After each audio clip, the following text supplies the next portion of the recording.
अगर आप कभी किसी अपार्टमेंट में रहने जाएं और वहां नंबर 13 नाम का कोई फ्लैट न हो तो कभी मत पूछिएगा कि वो कहाँ गया, क्योंकि जो जवाब मिलेगा वो आपकी नींद हमेशा के लिए छीन लेगा। ये कहानी सच्ची है।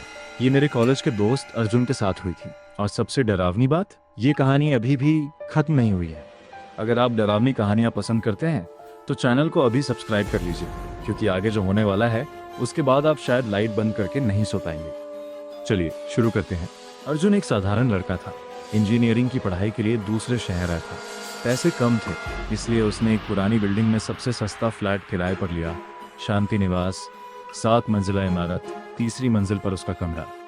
जिस दिन वो शिफ्ट हुआ उसने एक अजीब बात नोटिस की। फ्लोर पर फ्लैट्स थे, 11, 12, फिर सीधा 14। 13 नंबर का फ्लैट नहीं था। उसने मकान मालिक से पूछा। बुजुर्ग आदमी का चेहरा एक पल के लिए सख्त हो गया।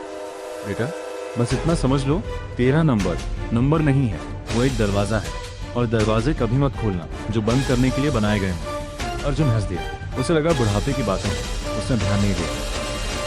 पहले कुछ दिन सब ठीक रहा। ठीक 1:13 अर्जुन की नींद एक आवाज से टूटी। कोई दीवार को धीरे धीरे खरोंच रहा था। आवाज उसी दीवार से आ रही थी जो फ्लैट 12 और 14 के बीच थी, यानी वहां जहां फ्लैट 13 होना चाहिए था। उसने सोचा चूहा होगा, लेकिन अगली रात वही आवाज ठीक उसी समय 1:13, और इस बार आवाज के साथ कुछ और भी था। एक धीमी बच्चे जैसी आवाज दीवार के पार से फुसफुसा रही थी। अंदर आ जाओ, यहाँ बहुत जगह है। अर्जुन उस रात सो नहीं पाया।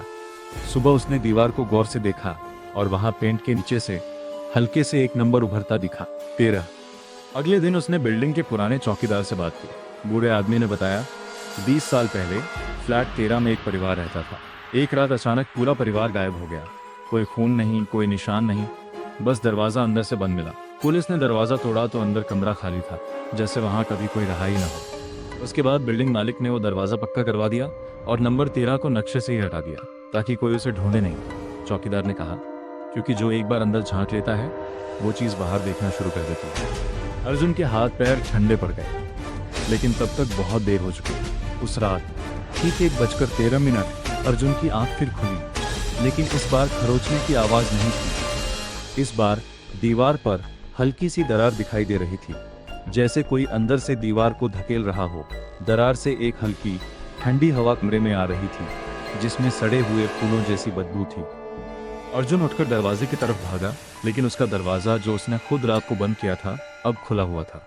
बाहर गलियारे में हल्की रोशनी टिमटिमा रही थी, और वहां ठीक उस जगह जहां फ्लैट 13 होना चाहिए था, एक नया दरवाजा दिखाई दे रहा था, पुराना लकड़ी का, जिस पर धूल भरे अक्षरों में लिखा था 13। दरवाजा हल्का सा खुला था। अंदर से वही बच्चे जैसी आवाज आ रही थी, अब और साफ। अर्जुन, तुम्हारा कमरा तैयार है, अंदर आओ, हम बहुत दिनों से तुम्हारा इंतजार कर रहे हैं। अर्जुन की टांगें कांप रही थी, फिर भी वो जैसे किसी ताकत से खींचा जा रहा था दरवाजे की तरफ। उसने आखिरी पल में अपनी जेब से चाबी निकाली, दौड़कर सीढ़ियों की तरफ भागा और बिल्डिंग से बाहर निकल गया। पीछे से एक चीख जैसी आवाज आई, इंसानी नहीं बल्कि जैसे कई आवाजें एक साथ चीख रही हों। अर्जुन उस रात के बाद कभी उस बिल्डिंग में वापस नहीं गया। उसने अपना सामान भी नहीं लिया। दोस्तों ने पूछा तो उसने बस इतना कहा, वहाँ फ्लैट 13 है और वो अब मुझे जानता है। आज 3 साल बाद अर्जुन एक अलग शहर में रहता है, लेकिन हर रात ठीक 1:13 उसके फ़ोन पर एक मिस्ड कॉल आती है। नंबर हमेशा अनजान, हमेशा 13 अंकों का। उसने कभी वो कॉल नहीं उठाई, लेकिन कल रात उसने पहली बार कॉल उठा ली और दूसरी तरफ से बस इतना सुनाई दिया, तुम्हारा कमरा अभी भी खाली है। अगर ये कहानी आपको डरा गई हो तो कमेंट में लिखिए 13 और चैनल को सब्सक्राइब करना मत भूलिएगा। अगली सच्ची डरावनी कहानी बहुत जल्द आ रही है, शायद उससे भी ज़्यादा डरावनी। तो चलिए मिलते हैं अगली स्टोरी में। तब तक आपका और आपके परिवार का ध्यान रखना।